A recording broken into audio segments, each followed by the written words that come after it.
Welcome to episode 279 of the Overlook Hour. I'm your host, Clark Little. Along with me, as always, is the man sitting across the table from me. It's Russell John, the fisherman. You caught me off guard there. I know. That's what I do. I was deep in thought, thinking about something else, and now you want to intro me? Well, you know what they say.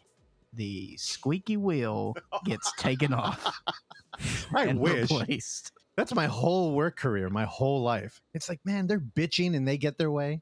I finally adopted that motto. That's life, brother. And it's great to be here. Speaking of squeaky wheels, we got one in Atlanta, Georgia. He goes by the name of Randy Michaelstep. That's me. What's up, fellas?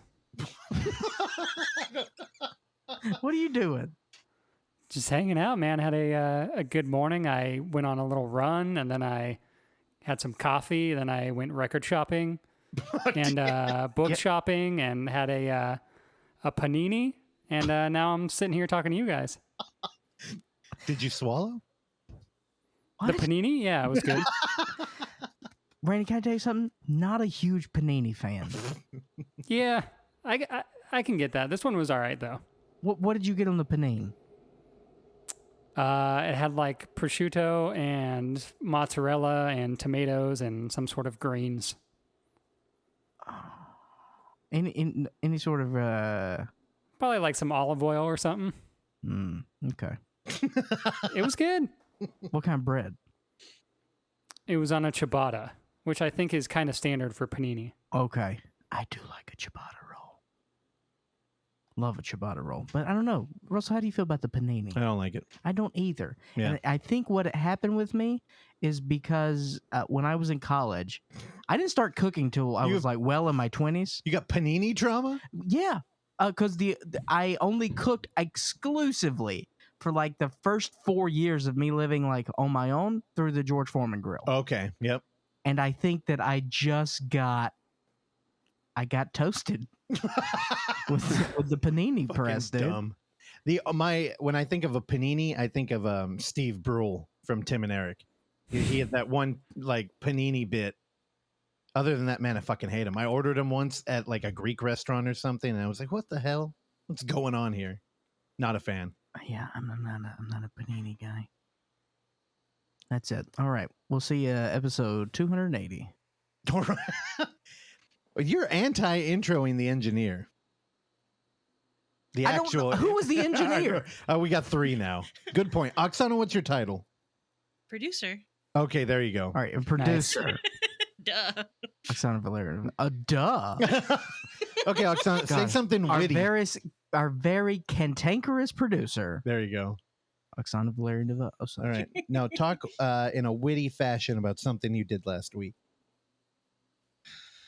You love putting me on the spot in a way that does not work out well. I don't know why. You just get angry every time. Thanks again, Oksana. Well, Randy, yeah, I mean, you get a 3-hour head start on us. So you told us that you went to the record store, you bought a fancy Talking Heads record. Yeah, I got I think it's like a first or second press Stop Making Sense LP. It cost me a good $40 from the used section, but I think it's well worth it. Is that the most you've ever paid for a? Unfortunately, no, because I used to be a even more of a record collector, and I would spend money on pressings of things that were very rare and or very expensive. What's the most? What's your number? Probably like 100 for like one record. What's your grail, dude? What is it? Don't tell me it's fucking Henry Rollins Live, some shit. No, I actually don't even think I own any Black Flag or Rollins Band records. You have no Black Flag? No, I think I had some Black Flag CDs from when I was a wee lad, but I don't think I have any records. But don't you have a Black Flag tattoo like on your fupa or some shit? He doesn't have a fupa. It's on my chest, but yeah. God damn. Above your heart? Close to it. It's mostly covered in hair though, so you could barely see it. Wait, so what is your collection like? I don't know. You're giving me a vibe that's very boring. But knowing you, it's probably like soundtrack based, or are you buying the shit that Henry Rollins listens to, which is like, agoraphobic lead guitarist in Japan? Well, I only have like maybe 25%. No, maybe like 15% of my collection here. The rest is at my parents' house. But I don't know. It's mostly like punk, hardcore, post-hardcore. I had a big blues period where I was buying some blues records, so it's I have some soundtracks as well. You got a lot of Burnside? I think I have one. Which one? Ass Pocket of Whiskey? I think so, yeah. But that's another one I left in California. Very hurtful. I'll get you another one. I'll send it over. Honestly, when you mentioned all the shit you did this morning, I forgot you were in Atlanta. I'm like, what did you get up at 5? I did get up at 7 though, even for Atlanta time. All right, that'd be 4 our time. Good job. Yeah. So you've already had breakfast and lunch, dude? Yeah. I had some almost dinner time, baby. I made very disappointing breakfast tacos this morning. What'd you put in those? Just eggs and sausage and salsa I got from Amazon. It was very depressing. Amazon salsa? Nice. Yeah. Let me tell you something. Salsa, not that bad. A little too watery, but I don't know. I need to get an emulsifier. I'm going to make my own salsa now. We bought salsa from, what the hell? Wine and More. Total Wine. And they had Halloween chips. They were orange and black. And I'm like, I'm buying those. How are they? And the chips were great. Dude. But the salsa, dude, now a lot of them are medium. And what retail medium is like fucking garbage. It's like Taco Bell medium. It's not hot sauce. So it's like, well, let's get one of those. And then Oksana didn't like any of the flavor of the hot. Like I don't know. They all seem kind of decadent. Mm-hmm. We ended up with 2 medium. One of them was like bean paste that was like unedible. The other one, very fucking hot. For medium? Yeah. What was the brand? I was kind of like just pushing through it. I don't know. What brand was it? I have no idea. Yeah, but it read medium. And I had to check. Dude, I was sweating. And Oksana was like, this is hot. And I'm like, no, it's just medium. I was like, I'm just going to power through this thing. Dude, it's rough. I had to tap out. And you're a spicy boy. Yeah, I like it. I'm a bird. I can't do it anymore. Why? It destroys me. I think it did to me too. It I can't do the spicy anymore. Oh, it was the desert pepper? Joking. That does not sound like medium. No, that's the brand, I think. Okay. Desert pepper. Yeah. What, tequila sauce? Yeah, I don't know what it was, but I bought it literally just to eat the black and orange chips, which were great. I like the blue corn. The blue, I feel like they have a flavor to them. They do. It's blue. Dabba dee dabba die. Did Sun Chips do a blue? I don't know. Let's go to our resident Sun Chips expert, Randy Stat, over in Atlanta, Georgia. Randy, fill us in on Sun Chips Blue. I can tell you that I'm not sure if they have a blue, but I am only familiar with the garden salsa variety of Sun Chip. What's the blue bag? That's the red bag. What's the blue bag? I like the I don't blue know. bag. Cool Ranch. It's not cool. It's original. I like the original. Red bag's not bad. What's the orange? The cheddar? I don't like the cheddar. Do not like the cheddar Sun Chip. I think I only like Sun Chips because they were advertised to me like the Mormon religion, where one day somebody knocked on our door. They would be in dresser drawers of hotel rooms. Okay, I was wondering where you're going to go with that. No, like people walked around the neighborhood and knocked on everyone's door and left a bag of chips tied to the doorknob. What? Yeah. What are you talking about? I'm talking about the first time I ate Sun Chips. Someone tied a bag of Sun Chips to your front door? To the front door. Why? I don't know. Who did them? that? And I remember thinking these are the best. You don't remember the Sun Chip killer of 1997? They weren't there. They vanished. It's like in a horror movie when you open the door and you look both ways and you're like, who knocked? And then you notice. Like, you look in a mirror, you say Sun Chips 5 times. And Guy Fieri shows up. So Sun Chips is more Candyman than Bloody Mary. Yes, you gotta commit. Fuck the 5 times. It's too much. It's almost like a safety net. Just in case you accidentally mention it 3 times, you have to get 2 more in. Oh, actually, should we mention that now? Oh, we haven't started officially. Are there any more interesting tales you want to tell about your week home? No, I gotta go back tomorrow. I'll mention briefly. There are what are those bugs called that I warned you about on the deck last night? German cockroaches. They might be. No, that don't you. No, don't you say that. You don't fuck with German cockroaches. No, they're like water. What are they called? Water bugs. Wet willies. Yes, they're wet willies. Oxon, what are they called? Earwigs? No, they're not earwigs. Oh, earwigs. Do you know they look like silverfish? Silverfish. Okay. Silverfish. So our deck at night gets covered in them. Silverfish. And it's one of those things where you turn on a light and they like scatter. It's me and Oksana were out there. Oh, we moved a light to the front. Did you notice that thing? The big glass. Yeah, with the candle in. Yeah, be careful with it. What's going on? Go ahead and light the candle whenever you want. That's like a $500 hurricane. It's from work. There's a crack in the bottom, so like, you want it? And I'm like, yeah, Clark would probably get a kick out of it. Light the candle? Yeah, light the candle in there. Yeah, right. I'm gonna light that candle. But yeah, so we were moving it, and I was talking to Oksana. I'm like, don't lean on that. And lean on me. I turned it on. There were only like a couple baby ones, so I went hunting them.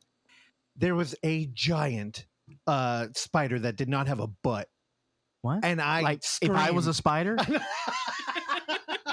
It was a no butt spider, and I freaked out. And Oksana stood there and laughed at me. She just looked directly at me and was laughing at me, and I was truly terrified.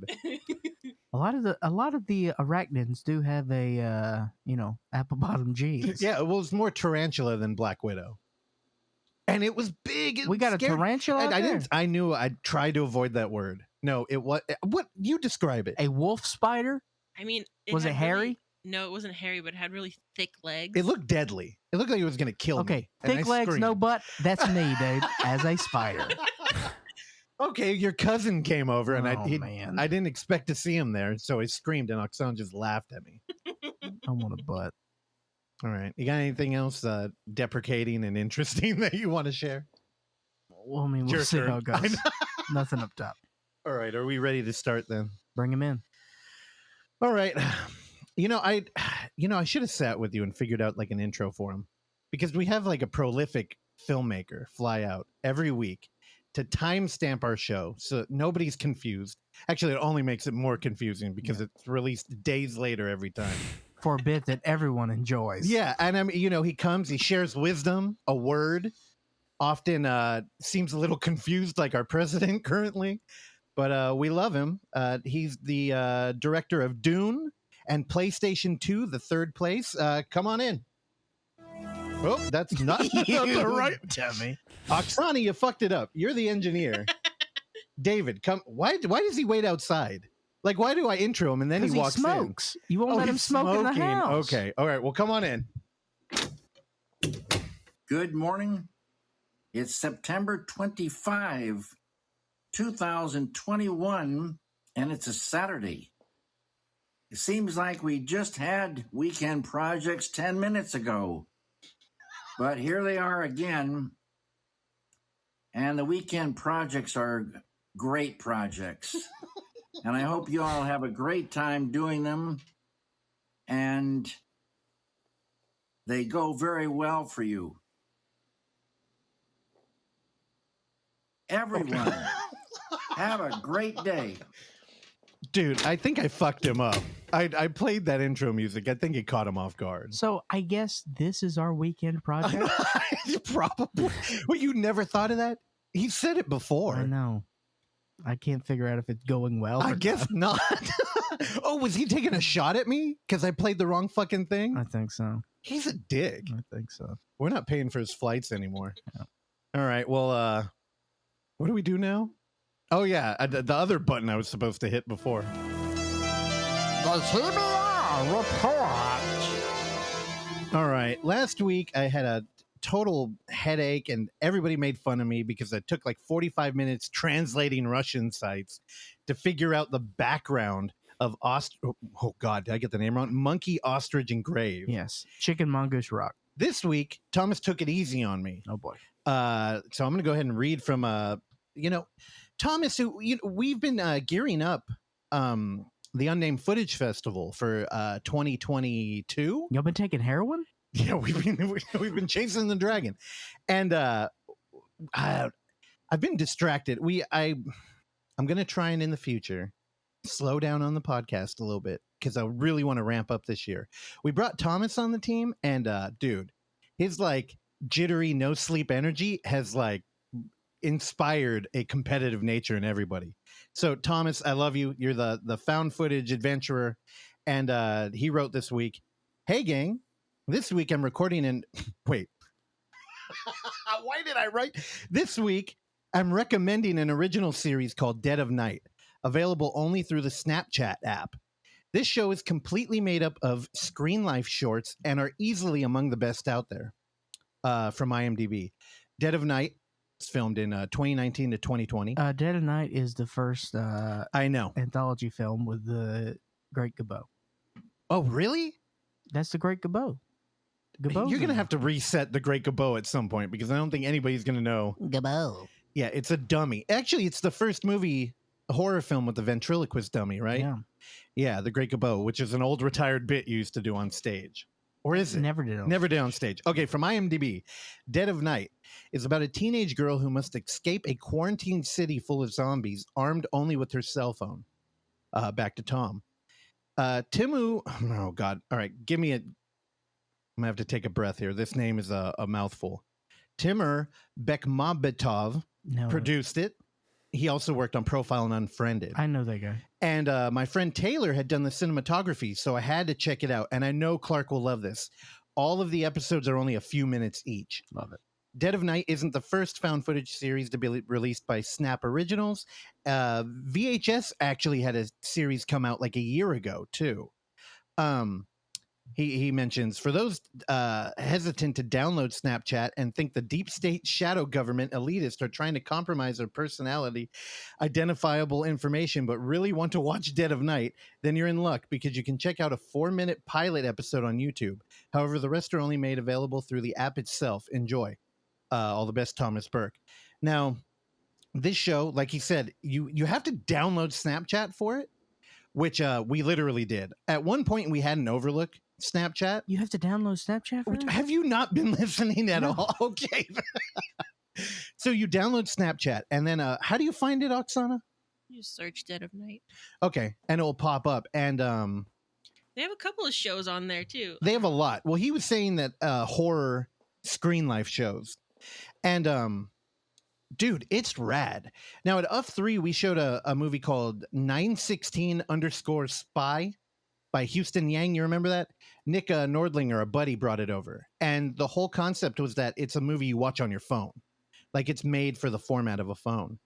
This is exactly that. It's like a, I didn't even want to mention earlier that it was a zombie thing because I know a lot of people will shut down immediately and be like, I don't care.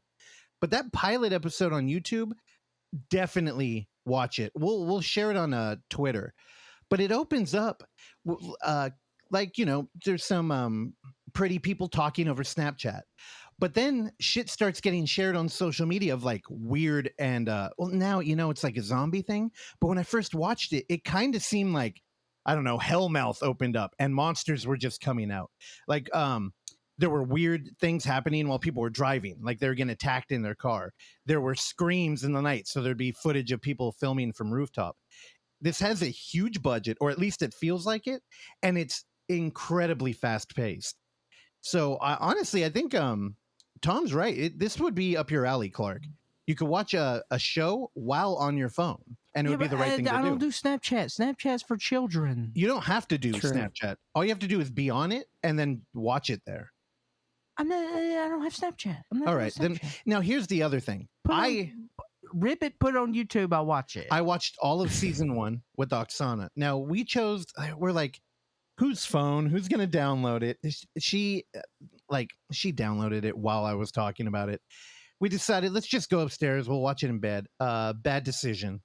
If you, I'm sure you've done this before, Clark, laid in a bed and thrown a baseball up towards the ceiling and just caught it over and over. Mm-hmm. Have you done that? Mm-hmm. I was getting that kind of vibe where we're like holding a phone up above our head, the show is great. You can't cast it on your television? We couldn't figure it out. It's 2021, baby. I'm sure you can. I'm also sure that you could probably rip it if you wanted. And rip it good. And we don't do the whole Apple thing either. You know what I mean? And I'm sure, I know Apple, you can cast a lot easier. You troglodytes. Excuse me? Troglodytes? That's right. Yeah, so I highly recommend Dead of Night. I watched the whole first season. And Clark knows I don't watch TV shows. But when they're 5 minutes and they're all screen life, dude, How many rad. episodes in a season? 10, I believe, was the first one. And they're all like 5 minutes long. And I should mention, there are fucking little commercials in them. And they're so quick that by the time you try to complain about them, they're over. So I've never felt held captive like by commercials like I did in Snapchat. And weirdly, all of them were for like phlebotomy jobs. In the morning, yeah, but last night they're all for like a car or something. Yeah, they're trying to sell us a car. Dude, Dead of Night, this was rad. And I definitely am going to go back and check out the VHS series, which looks like it was tied to the movies. But I looked up the directors, and I believe one of them worked on XX, but the directors aren't of any like note, really. Although I should say, in Dead of Night, the lead is great. Her name's Kaylee Tran. She plays Ada. And I was like, I feel like I know this girl from something. Dude, she was in Monsters of Man. Do you remember when I talked about that movie? There's no way. Okay, no, the robot one? I've been thinking about watching it, but it's like over 2 hours. It's over 2 hours. And that one also has like a very quick pace. So I don't know. I've been flirting with the idea of trying to like reach out to the Monsters Man guy, but he's like a weird dude in Australia who makes blockbusters for no money. He also makes an insane amount of merch. Mark Toei. Dude, the merch is good. I want to buy one of those shirts. You got to remind me.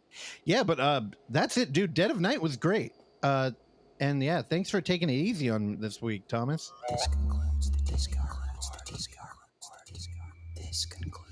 TBR. Dude, Dead of Night was rad. Randy, you gonna watch a Snapchat movie?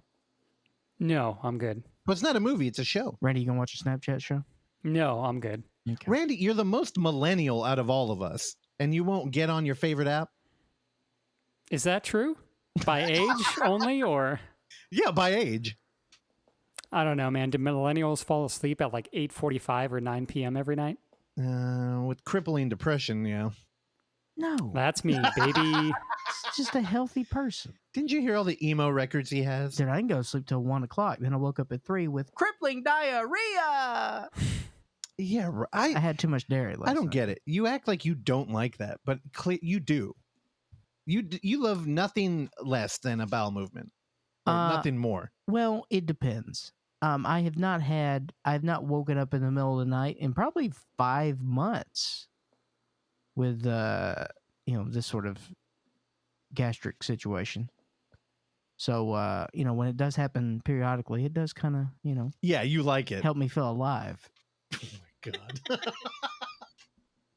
I don't know. I don't mind feeling pain from time to time. I don't like tooth pain. Body pain, I'll take all day. When I broke my ankle, I kept like hitting it up against. I kept hitting my broken ankle. Oh, So, I don't know. I have a weird thing with pain. We We don't have to diagnose it. You love like treading emotional pain. You like to get neck deep in it. That's right. Physical pain, I think, not a huge fan. Now, I forgot. I wanted to move and officially open the show because we were talking about Bloody Mary. Now, what, off air? Did we record that? I can't remember. When we were I talking think that about, was off air, yeah. Okay, off air, we started talking about how many Bloody Mary movies there were. Yeah. I think Oksana found 17 Oh my god. titled Bloody Mary. All right. And then somebody pitched the idea that that's what we should do for Halloween, is try and watch as many Bloody Mary movies as we Okay. can. Well, Krampus is dead. Why are you bringing up Krampus already? Make a choice. We are months removed. You make a choice. Now. Okay, now here. Okay, for new listeners, the thing was for the past 3 years, during December, I would book a Krampus guest. Now, how does watching 17 Bloody Mary movies like come in contact with booking a director of a Krampus We film? flew too close to the sun with Krampus. Okay. And now we are in the sun and we are melted. We need a new Krampus bit. That's fine. Okay. What does that have to do with Halloween Bloody Mary? Mary? About Krampus ever again. What does that have to do with Bloody Mary? It's the same thing. It's Krampus in October. Bloody Mary is the new Krampus. No, Bloody Mary's been around for. I guess you could make that argument about Krampus too. And nobody gives a shit about Bloody Mary. Nobody gave a shit about Krampus. That is true. That was the bit. There you go. But okay, so then fine. If we're gonna do that, how about we all watch a different Bloody Mary movie my God. every episode? Yeah, good For luck. all of October. Good luck No, pitching that one to that one. actually, Randy came up with that idea. Yeah. He told me Right. not to mention it because it would ruin his character on the show. Maybe if we throw I in, would never watch one. maybe we throw in a couple paninis to sweeten the You pot. would never watch one. What if she was like? What if it was a foreign film with a POC actress? You would watch it. I did that this week. Now, Randy, what if I told you that Jim Jarmusch is thinking about a Bloody Mary movie? I might be more down if he was doing it. All right. Oh, I thought you were going to pivot into your film because that seemed perfect. Yeah, sure. Jim Jarmusch didn't direct this one, but it's also sort of Bloody Mary and or Candyman related. It is. I did my homework assigned by Russell. I watched Kandisha on Shudder, directed by Alexandre Bustillo and Julien Maury. I believe it's French. I believe it takes place in Paris, sort of like in the projects of Paris. And you got 3 main characters, all female. And they're into graffiti and those sorts of things. And while they're graffitiing one day, they find sort of underneath some old, like, portions of graffiti, they find the word Kandisha. And I forget exactly who figures out what it is or whatever, but essentially there is this lore of Kandisha who essentially comes if they are summoned, and they take care of dudes who are doing bad things to women. And one of them summons them by saying their name 5 times, a la Candyman, still too many times. And then they kind of have to deal with that. I think you guys like this movie more than me. I really didn't care for the actual Kandisha stuff. I thought it just looked kind of cheesy, but I do like the characters and like the dialogue and sort of the setting. I know you said it kind of reminded you of like La Haine.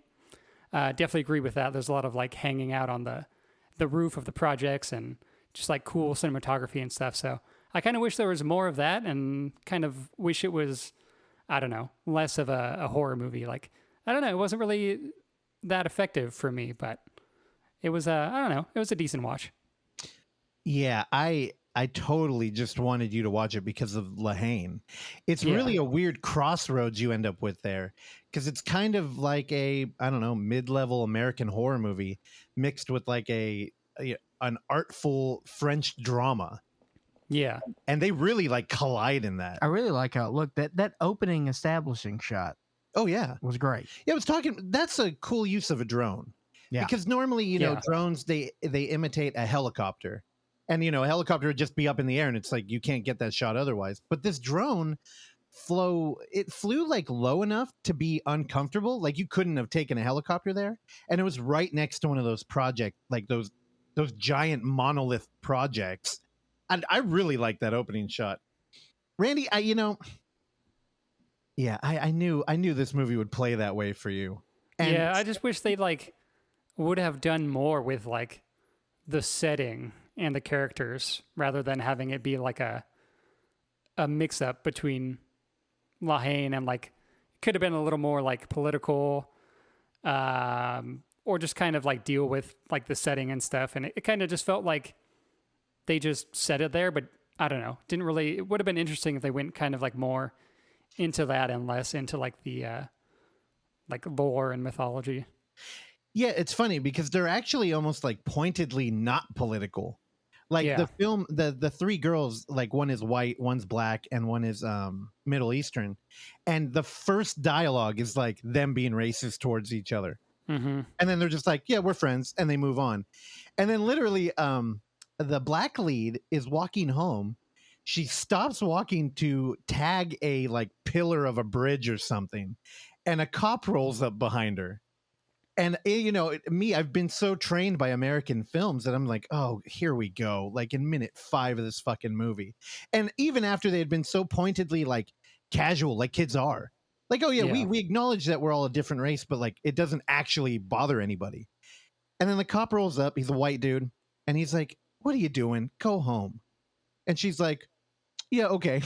And she walks away. And then the dude reads her graffiti, which she put, I think she tagged tilt your head, bitch, or something. And she wrote it sideways. Yeah. That was pretty good. Tilt your head, bastard. Okay, yeah. That's right, yeah. And then, that was it.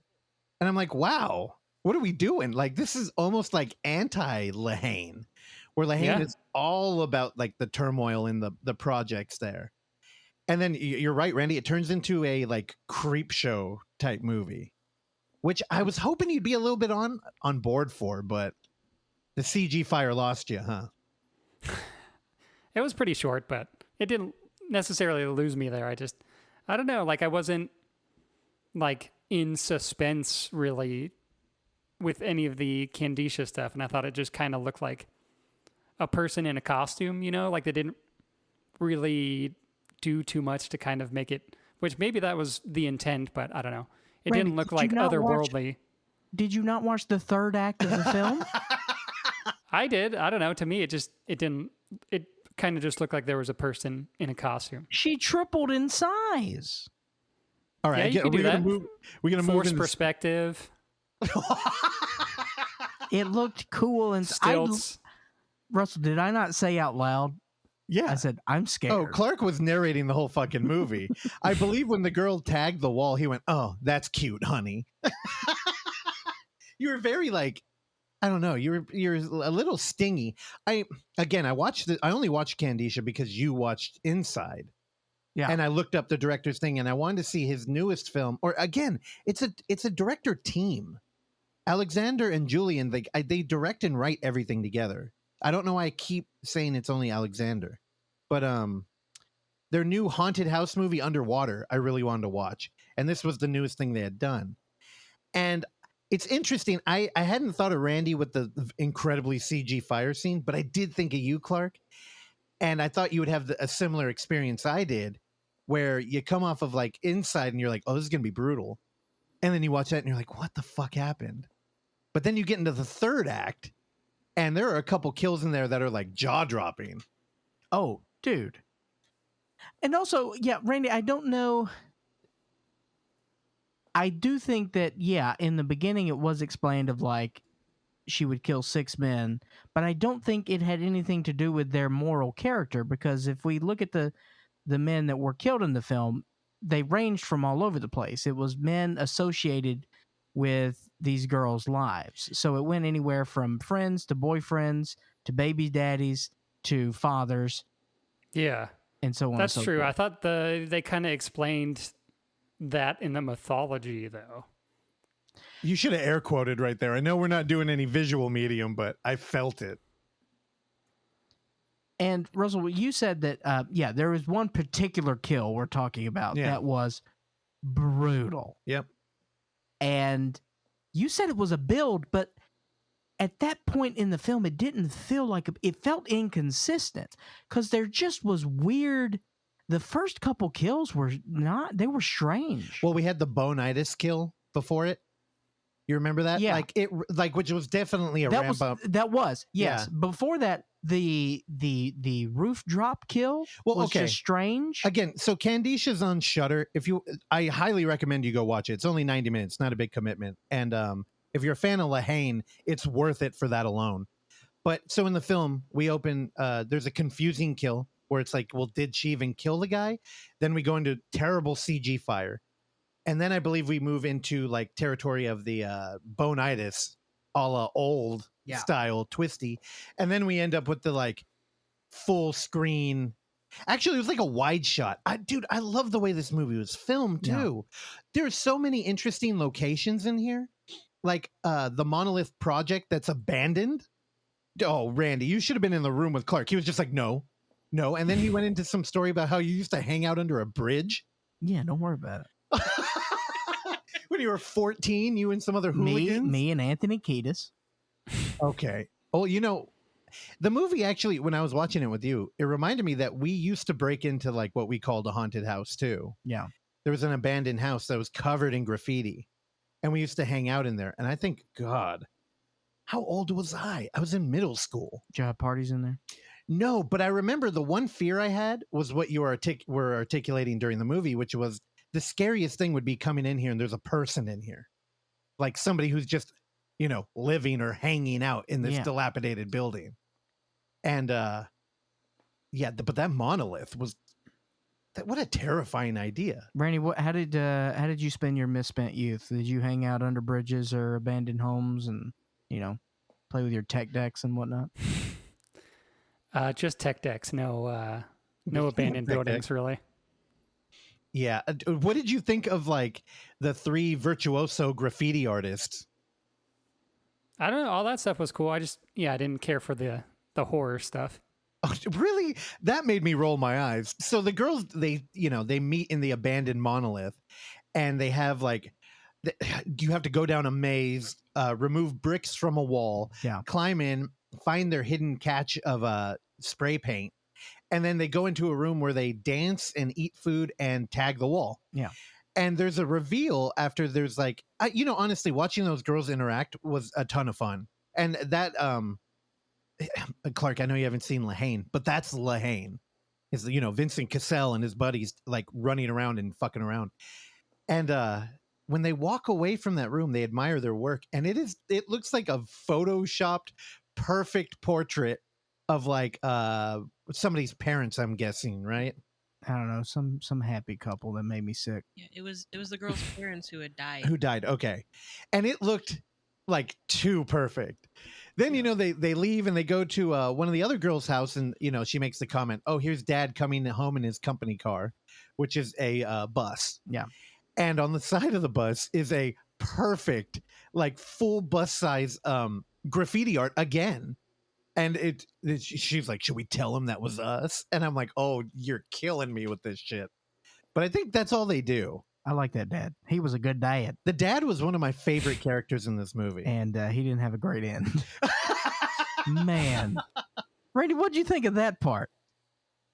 That didn't do nothing for you? Not really, no. I loved it. I mean, yeah, the kills, I don't know. I like this movie. You know what?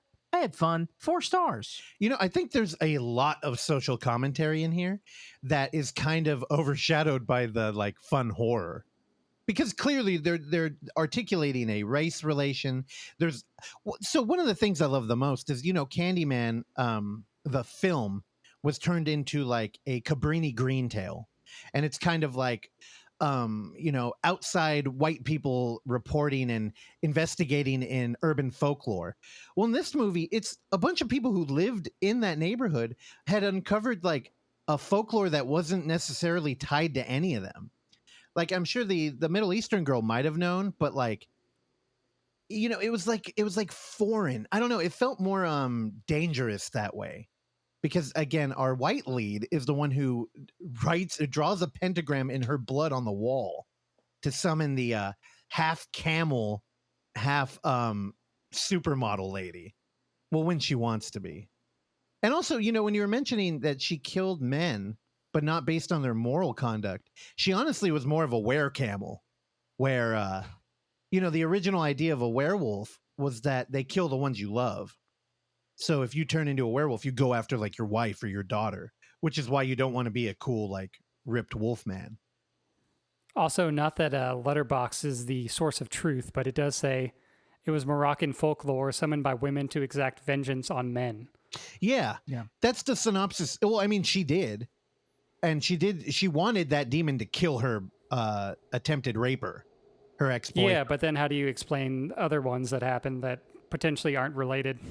Well, because the idea is that you don't tap into these darker sides of yourself to exact emotional revenge, because ultimately you unleash a can of worms.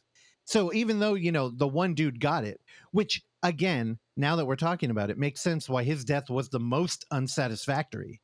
Like the dude who you wanted to be torn in half got like hit by a car off camera. And you kind of hear about it a little bit, and it's totally, it doesn't do it for you. And then, the lid is off the can and the worms are now running around. And I loved her. As a fan of like slashers, you never see a female, you never see a topless female, and you definitely never see people with hooves of a camel. She I would totally wear a Kandisha shirt. Kandisha. Alicia Kandisha. It's a good name. Yeah, I know. You kept saying it throughout the whole damn movie. It rhymes. It's I know. fun. It's cute. Just trying Now- to summon her. Do you want to watch Lahane, or does this make you not want to watch Lahane? No, man, I want to see, killers and, killer belly dancers like we had. And You gotta killer watch belly Lahane, dude. You just don't want to see another rabbit get it. Oh, dude, they killed the rabbit, man. Yeah, they off that bunny. That was pretty silly. Well, what's funny is that, they're talking about recreating the ritual and they needed blood. And I was like, it's confusing because she mentions like, well, our cycles all sync up. Yeah. And she reaches down into her pants. And you're like, wait, what? And then she grabs the bunny. Like there's a cut. Like they don't show any blood being like formed into a pentagram. Yeah. And she grabs the bunny. You're like, oh, did she back off of that idea because it's really weird and uncomfortable? Yeah. And it's like, no, they drew it off camera. Yeah. Or, the river was dry. But it wasn't. It clearly wasn't. Okay, well, that bunny had plenty in this river. That bunny is on camera for a long time. Too much. Yeah. Yeah, it made Clark very uncomfortable. Let's call it too much. You were squirming and squealing. Then I was laughing because it looked really stupid. Well, it did, and thankfully, Yeah. because at first it was like, I oh was like, god, this looks, is real. yeah, it And felt, then it didn't look real, and I'm like, okay, Yeah. I'm good. but that's kind of the whole movie. But maybe it looks too real. Oh God. Well, at the end when it started doing the kicking thing, Yeah, I didn't like that. yeah, that felt. it went from like, oh god, cannibal Holocaust PTSD, Yeah. to comical to oh god, and then it ended. I don't know. I really like this movie, and I was excited to watch it again. Oh, my kill was brutal. So, Inside or Kandisha, which one do you like more? Oh, Inside. But I am definitely interested to check out their other stuff now for sure. And I'll tell you, people do not like this movie in the online community. Oh yeah, Everyone, they're hacks. They haven't done anything good since Inside. And I disagree. I totally disagree. This has its own place. Inside's its own thing. This is its own thing. And I don't know. I really like this. Well, it's hard to come off of a movie that becomes like the most brutal. Yeah. At that time, it was, oh God, this French movie. But see, the thing with Inside is that it's one location. It's like 70 minutes and it is nonstop. Yeah. And it just works. This is a bigger thing. And I liked it, man. This is a good movie. Dude, again, the filmmaking here is so good. Like there are so many, the rooftop location. I love the abandoned monolith location. I love the swimming pool location. Great production Dude, value. It looked beautiful everywhere. Also, you didn't mention your favorite young Ted Bundy made an appearance. Oh yeah. Young Ted Bundy in the bunk bed. Yeah. And Randy, I'm surprised you didn't mention that they gave a plug to the Ramones, your favorite band. Yeah, there was a Ramones t-shirt and some lyrics from Pet Sematary. Dude. By the way, so you mentioned it. It is, and I kept mentioning it last night. There is non-stop branding in this movie. I mean, every character is either wearing an Adidas jacket, a Champion jacket, a Champion shirt. We've got a Thrasher sweatshirt. Mhm. We've got Yankees shit everywhere. There's like Someone's asking for Diet Coke. Then that hit me. I was like, how many cans of Coke do they sell a day in the world? Turns out 1.8 billion bottles of Coke are produced a day or sold a day. Yeah, he did look that up during the movie. And then in the middle of a scene, you're like, how many cans of Coke you think they make a day? I'm like, what? I don't know. 1.8 bill, Randy. Yeah, I actually really like the branding. It made it feel more authentic or like real, like kids hanging out. Except it was all very geared up American shit. Yeah. Like one girl had like Los Angeles, California. That's all Yeah. her shirt said. But I don't know. Maybe do they do that over there? I don't know. I didn't know Thrasher was big in France, dude. Thrash is big everywhere. Yeah, I don't know. So you gave it a 4. Randy, I liked it. we were trying to predict what you gave it. Did you look it up already on Letterboxd and see what Randy No, gave but it? I'm getting definite 2.5. I know. I'm getting. I thought he was going to go 3.5. Now I'm like 2.5. 2.5. 2.5. All right, Randy. Yep. Now you guessed it. I thought you looked at it. Nope. 2.5. Yeah, 2.5. Yeah. Oh, fuck. And again, the reason Randy doesn't like it is the reason why horror fans will like it. Yeah, that's it's probably true. Yeah, but I knew that, and for the first time, normally I'm holding my breath. I'm like, oh, Randy. Well, you said it. We held out a little bit of hope because we were like, you know what? It's a little. The kills kind of come across a little Final Destination-y. Also, you didn't even mention your favorite character, the crazy shaman dude who. Oh yeah, no, I was going to, and then Okay. we had gotten sidetracked. But dude, the shaman guy was great. What's his name? Like Soliman? Soliman. No, Soliman is the that's the ring. Oh yeah, yeah, duh. He had Soliman's circle under his rug collection. He died because he Dude, got too tired. That was another cool location. He was like a shut-in shaman. Oh, that was great. Dude, I really liked it. It's rad. All right. The Iman was great. I don't know. Again, Randy, thank you for watching it. Now you can force me to watch anything at any time as long as you jump in and talk to me about it. All right, you got to watch. No, not you, Transit. Randy. He's been telling you to watch Transit for 4 years. No, he let me borrow the movie. That's different. And I totally forgot, and I feel bad about it. Did you take it back, Randy? No, I didn't. Okay, I'll watch it and ship it over. He No, let you have it, and that's his favorite movie of all that's time. not his favorite movie. Randy, is that your favorite movie? No. It's good, though. It's really good. All right, Randy, whenever you want to use your golden card, I will watch whatever. It's Echoes of Vertigo, dude. That's the subtitle. All right, Randy, anything else?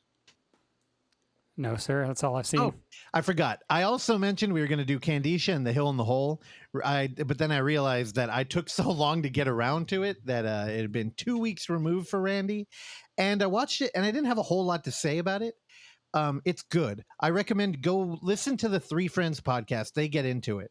And just for Randy and Clark, the story's based on a story by Fritz Lieberman. Is it Lieberman? Fritz Lieber. And he's the guy that coined the term sword and sorcery. Mm-hmm. So he did like Foffer and the Gray Mouser and shit. I love that guy. So that's why I wanted Randy to watch it. That's a lie. That's the only reason why I wanted to bring it up on the show. This morning, I watched a film because I didn't have another film to talk about on my own.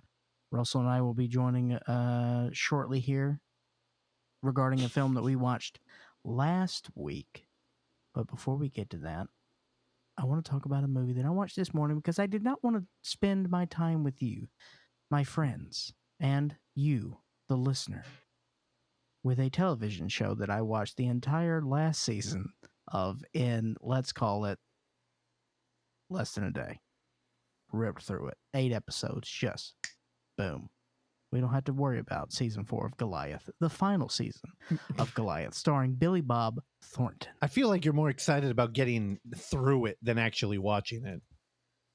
And I'm glad it's over because that show was not good. Okay, But I'll tell you, the 3rd season was so terrible that they had nowhere to go but up, and it was better. It's still the same, but Bruce Dern was so good. Bruce Dern's a maniac, and I love him. And J.K. Simmons, I don't know. Interesting show. I'm glad it's over, so I can not watch it anymore.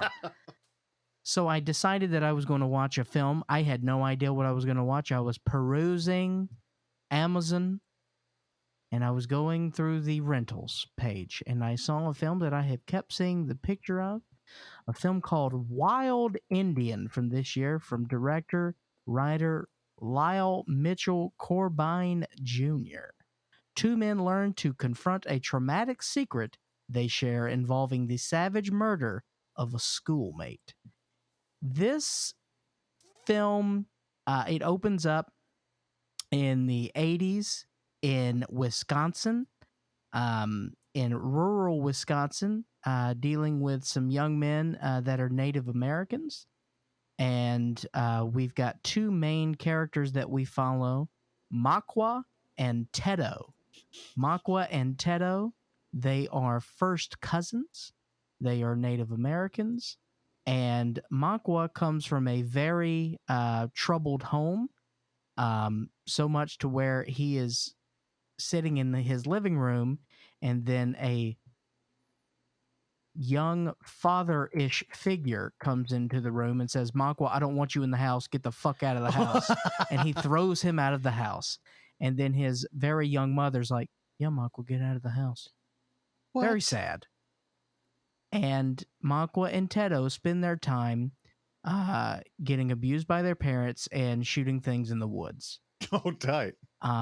Makwa, as we learn, again, he just gets the shit kicked out of him at all times.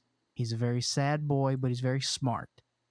But he starts to get jealous of another Native American boy in the school who starts dating a pretty young blonde girl. And they kind of hang around in the same woods. And one day, Magua and Tedo were hanging out in the woods, and Magua just decided that he was going to shoot that little boy. So he shot him in the head and killed him. And Tedo was like, and Tedo got very scared of Magua. And he's like, hey, man, I need your help. Don't say shit. And we're going to bury this body. And they do. And then it skips forward 25, 30 years later. Magua is a very successful corporate man who works with Jesse Eisenberg in California. We see him playing golf, I believe, in Pebble Beach. He's very successful. He's working on a new promotion. He got his life together. And heads up, he also married a pretty little blonde girl. As we start to see everything we know his type, don't we? Wait, so Tedo started working for Facebook? No, Makwa. Oh, Makwa, okay. Makwa did. Tedo's just a pedo. And Makwa changed his name to Michael. Oh, boo. Makwa's a good name. So then we're like, okay, now we're going to follow Makwa. Then we go to prison, and we see Tedo. The pedo. So Tedo, as a reminder, is not the one who killed the boy. Mm-hmm. But it sent Tedo down a very dangerous path. Magua got his shit together, but we start to learn some darkness in Magua as he likes to visit strip clubs and choke strippers. Oh, okay. But Tedo is in prison, and he is trying to atone for his sins and just feels a lot of guilt. Tedo also has a very unfortunate face tattoo of a bear paw on his face. Oh. And also a very distracting neck tattoo. But Tedo goes back to his childhood home. His sister's like, oh, you're back from prison? He's like, yeah. And she's like, well, you have a nephew. He's like, cool. He's 5. And they become fast friends. And Tedo starts to get his life together. He gets a job washing dishes. And he buys a truck for $600. He's getting everything together, but then he realizes that he's got to do what he's got to do. So he goes to the home of the boy that they murdered, or that boy that Makwa murdered, and he was a part of, and he confessed. He ratted him out? He ratted him out. Then he goes to California and tracks down Makwa. He's hanging out with... Who is now Michael. Jesse Eisenberg's in the film for 2 scenes, and Jesse Eisenberg also produced the film. And he is playing Zuckerberg again. No, not quite. He's just Come on. He's just Jesse Eisenberg, who just seems nervous and talks very quickly. Okay, yeah. So Jesse Eisenberg. Zuckerberg. Yeah, but doesn't have that he incel moved to energy. California. He doesn't have that incel energy. Yeah, but neither does Zuckerberg. Zuckerberg does. Did you see that shit where he was on the Sea-Doo with the American flag? That's incel energy, dude. Yeah, no, he's a maniac. That's incel energy. He's a sociopath. He doesn't know what he's doing. Yeah, he's murdering bitches. For sure. He's choking strippers. For sure. I don't trust Zuckerberg for half a Okay, second. good. I'm glad we agree. No, he's a very terrible man. So Tedo tracks down Magua in California, and Magua's like, what are you doing here? They obviously haven't spoken in a very long time, and Magua takes Tedo to his very nice home, and Tedo's like, what have you become? Where are you, man? Like, what are you doing? Uh-huh. And then and Magua's like, dude, I got my life together. you need to get your shit together. He's like, I do have my shit together. And then Tedo pulls out a gun and says, Wait, are you going to ruin this whole movie? Are we going through the whole thing, or is this act 1 still? just let me finish this, please. Well, it's getting good. I don't know. He pulls out a gun and he says, I confessed. And he's like, what do you mean? He's like, I told the mom everything. You told her about me? He said, yeah. And then Tedo shoots Magua in the arm. Makwa. Yeah.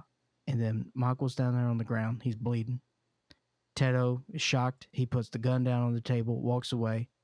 Magua gets up, grabs the gun, and then kills Tedo.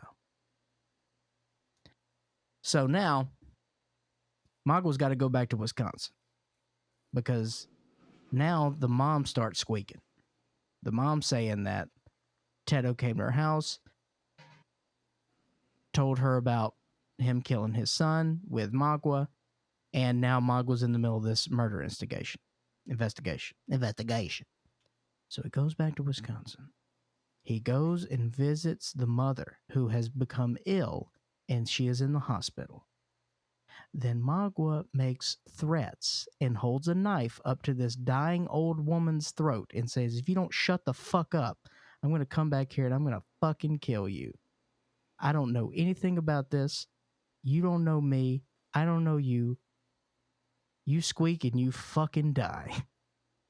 And then he gets off the case. And then the movie kind of ends like a breathless ending where he's alone on the beach crying. You ran through the whole film? I skipped some important stuff. Pretty much did that with the card counter last week, too. Is this your new review? You just retell the film? I don't know what else to do. Okay. Let me tell you something. Wild India's good. Oh my God. I like this movie a lot. The internet community, not so much. Oh. Let's read some user reviews from Wild India. Oh, this also played at Sundance. Here's a couple of headlines from user reviews. 5 out of 10 stars from Drayson Jennings. What the hell was that? 2 out of 10 stars from Bernor1. Not a very good movie.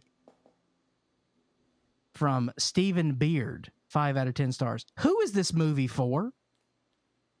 Oh, man. From MD Booze 999352187. Quite horrible, drawn out, lots of plot holes. Don't waste your time. My favorite, down here at the bottom. From Native Storyteller. Uh-oh. 1 out of 10 stars. He's got some skin in the game. Native Americans don't come from India.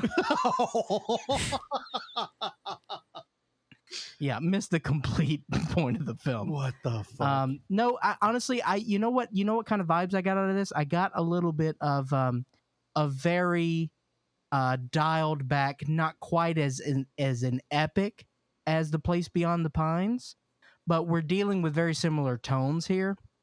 And I really liked the path of these two characters and, what happened and how it really, paved their lives. And I really thought that, Magua's path was very interesting of how he just took all that, horrible upbringing and pain, and he used it as fuel for success. But he still had a tremendous amount of darkness in him that he tried to release, and what he thought was more helpful ways is he would pay strippers to choke them out and would pay them very handsome sums of money because he was just trying to get his demons out. But you're very understandable there. Well, no, I mean, I the movie does a good job of painting that picture and understanding, the paths that they both forged for themselves and ones that they didn't have choices but to go down. And I don't know. I really like this movie.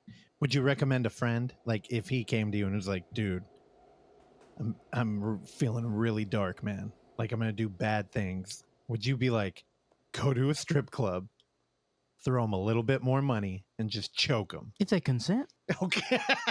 Did these women?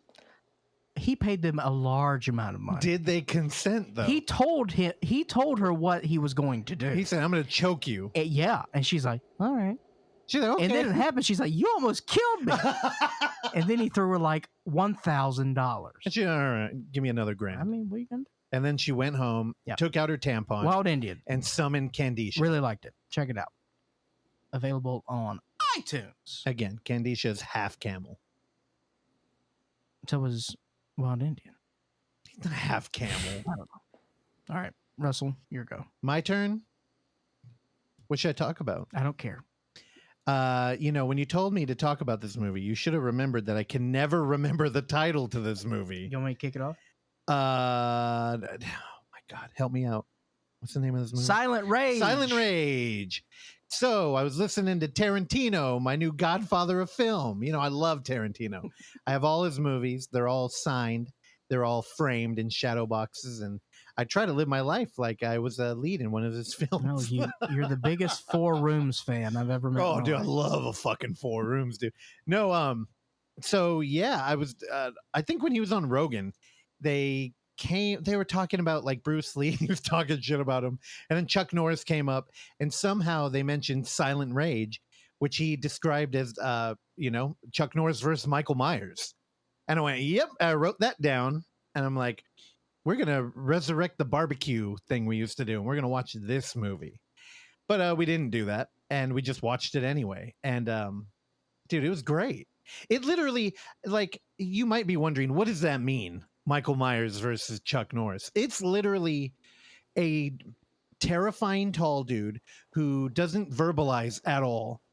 Walking through the beginning of this film. Wonderful. It's like it's a handheld camera, and the way that they capture this dude walking through the house, which is interesting because now thinking back, when we first watched it, it seemed like he should be there. But then having watched the movie, he wasn't supposed to be there. There's no question Randy would have appreciation for the first 10 minutes of this movie. Yeah, he would dig it. Randy, it's a one shot. It's a oneer. Okay, I'll watch just that and then turn it off. No, what you do is you watch the beginning of the movie, and then when it hits the like romance montage, then go cook dinner, come back around 50 minutes later, or like 40, 45, and then buckle up. Because the third act of the movie is just as good as the first. Third act's really good. Now, this is a very AGFA film. Like, it's very, like, it's a genre movie that becomes timeless because of the action and the camera work. And Chuck Norris. Who, dude, he's great in it. Now, again, the antagonist, the Michael Myers type character, does end up in a full body, like, jumpsuit. He is escaped from a mental institution. And people begin experimenting on him with a drug that keeps him from dying. So having recognized that this film came out a couple years after Halloween, this is quite literally Michael Myers versus Chuck Norris. What? I didn't put this together. Uh-oh. But now I didn't know. I don't know why. I totally knew who okay. What are you talking about? I'm talking about the world's worst deputy sheriff. Okay, yeah. Who was in this movie. The lamest sidekick. Lamest fat guy sidekick ever. That is played by Stephen Furst from Animal House. He's Dorfman in Animal House, dude. Weird. Going completely against the grain, being totally unfunny, completely depressing looking, and having the most bleak, like, screen time. They didn't give him anything to do. No. And he just, it was not great. He looked... But yeah, when he died, I felt very sad. Yeah, because it was a lame role. He showed up and you instantly think he's going to be the comic relief. Like pairing him with Chuck Norris, you think he's going to stumble out of the car or he's going to be like a lecherous dick, like hitting on women and being like, yeah, I got you. But like, Chuck Norris gets the job done. He's neither. He's kind of just like lame. He's new. He's looking up to Chuck. He's got no jokes. He freaks out over any set of boobs he sees. Yeah, but not in a funny way. No. No. In a very sad way. Yeah. And then he fucking dies. And you're kind of like, damn, that sucked. That felt like a real life. He dies because the killer kind of just hugs him to death. He bear hugged him to death, which, you know, in the timeline I gave Randy, I actually recommended that he skip over that part. And honestly, you can. He bear hugs him to death, but there's not much there. He cries. He tells the girl to run, which is the most heroic thing he does in that movie. Yeah. Yeah, dude, this movie's a fucking trip, though. It is. And that opening, the first act is great. Like, if you're not down for a full 90-minute movie of this, literally just watch the first act. Well, because the first act is like, again, we open up with a one shot that goes on for 7-8 minutes. Yeah. And then, you know, we start to understand what, you know, what the movie is. We learn some backstory, and then it goes into the romance part, and it's a different fucking movie. Yeah, it's really weird. But then it resurrects itself. Dude, just skip that middle act, man. Literally, there's a romance montage. Oh, they bloated up so much.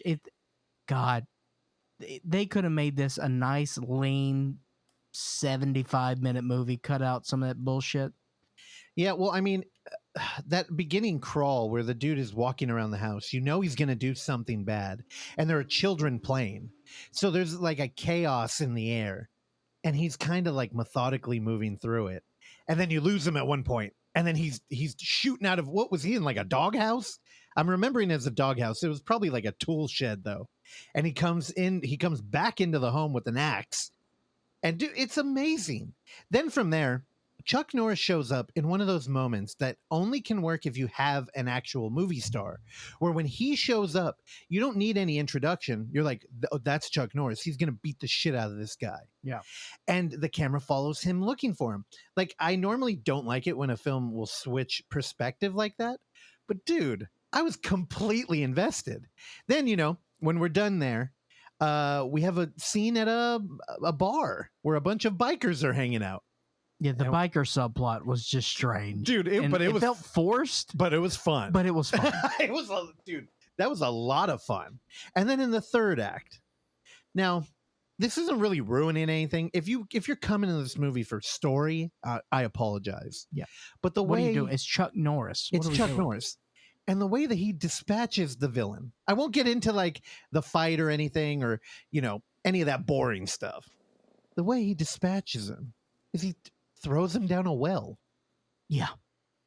And it's pretty clear to the character that Chuck Norris is playing that that's probably not going to kill him. But once he does it, he's all right. We're done here. Yeah. It's a very weird ending. And then they go to his cabin. And then, which I don't know why a sheriff who makes $400 a year has an extra cabin just laying around. He goes to a cabin. There's another love montage. Michael Myers hooks up with Samara at the bottom of the well. That's true. It turns into an orgy at the end of this film. There's a lot of roundhouse kicks in this movie, but it's not a copious amount. They don't overuse it. There's not enough. I wanted more. Did you want more? Then I think that's a nice sweet spot then. Okay. Again, I'm not well versed in the Chuck Norris filmography. Like growing up, I was always a Bruce Lee fan. Yeah. So, like, I would argue with my cousin about, like, man, fuck Chuck Norris. I hated him. Well, there was a time in my life where I don't think I counted it as a proper Saturday unless I watched Walker, Texas Ranger with my grandparents. Oh, okay. Yeah. Yeah, I never watched it. Yeah. Yeah, so, okay. All the time. Not a fan. Anyway, when I put that out there, friend of the show, family member for life, Robbie Smith hit me up.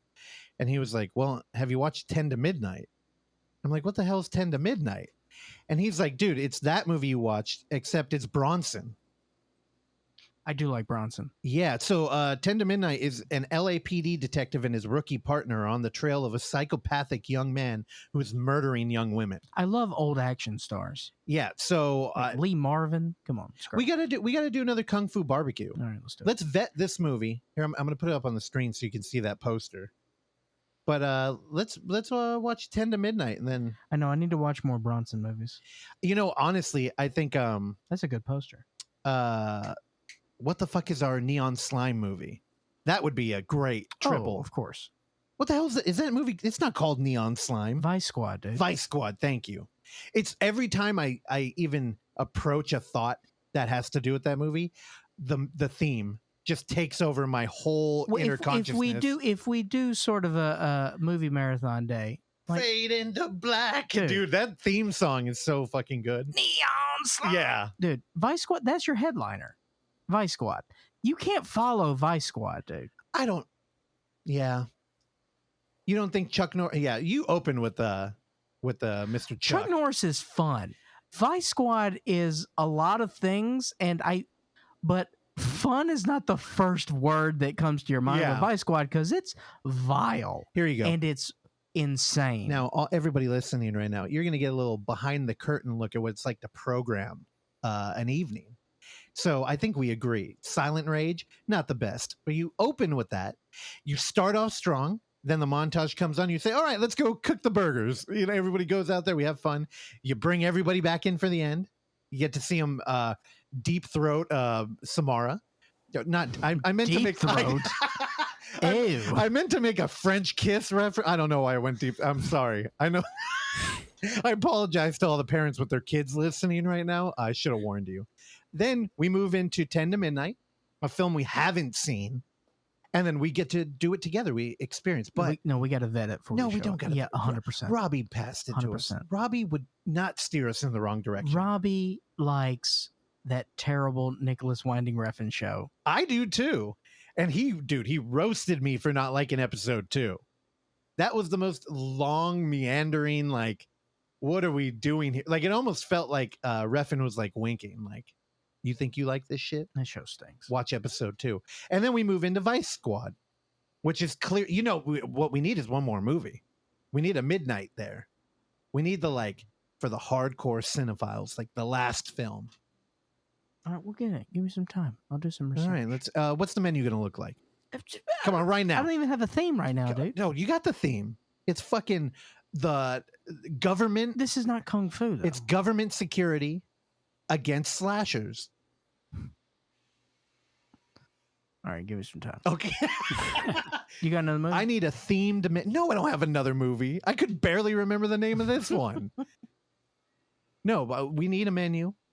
And then it's got to be all pun based. All right, we'll do it. Hell yeah. Is Randy coming over? Randy from will Atlanta? fly out. We'll fly in David Lynch.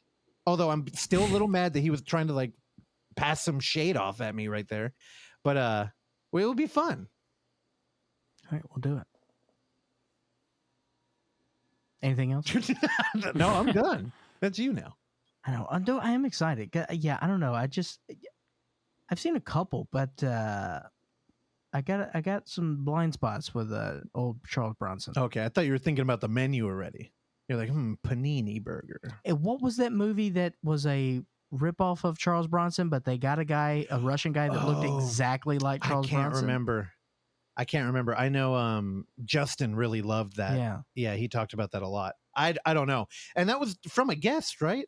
Like one of our former guests worked on that film. Zach. Okay, yeah. Zach Carter, hit us up. What the hell is that movie called? Actually, producer, what's that movie called? Did you figure it out? And she's drinking wine. She's already clocked out. God. It's 8:30 in the It's only morning. 12:30 there. Shut up, Randy. You'd already been to 3 different stores, had a panini and a coffee, and gone on a run. That's right. Already jerked off David Byrne. Tight burn, dude. Randy, what's going on for the rest of the day? What's your schedule? I might go down to this venue called the Masquerade. Some friends from California are playing. What the fuck? You're going to an orgy?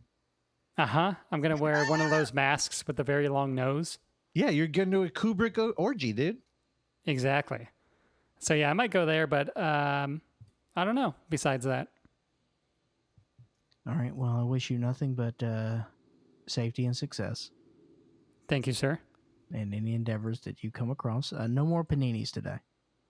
Yeah, I think I'm good on bread. Okay. Was it Death Kiss? Death Kiss. That's it. Good job.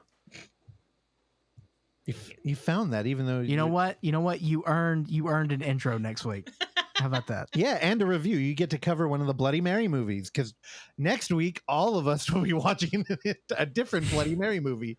Okay, well, I called dibs on 360 Bloody Mary? Fine. What? No problem. You know what? You're the one watching it. You get to watch 2 Bloody Mary movies. Let's do that for October. She can review a Bloody Mary movie every episode.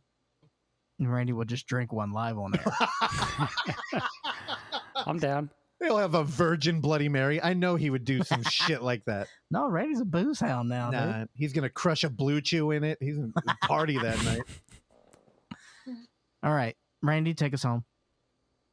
I did once have just straight Bloody Mary mix on an airplane because I had a headache, and the flight attendant said that it would be good because it has a lot of like salt and electrolytes in it. So that was good. Did you see her pointing from behind a curtain laughing at you after you were drinking it? No, I was a fan though. It was good. Is this you trying to flirt? No. What does you trying to flirt look like? That's a good question, and we'll find out next week. Okay, cool.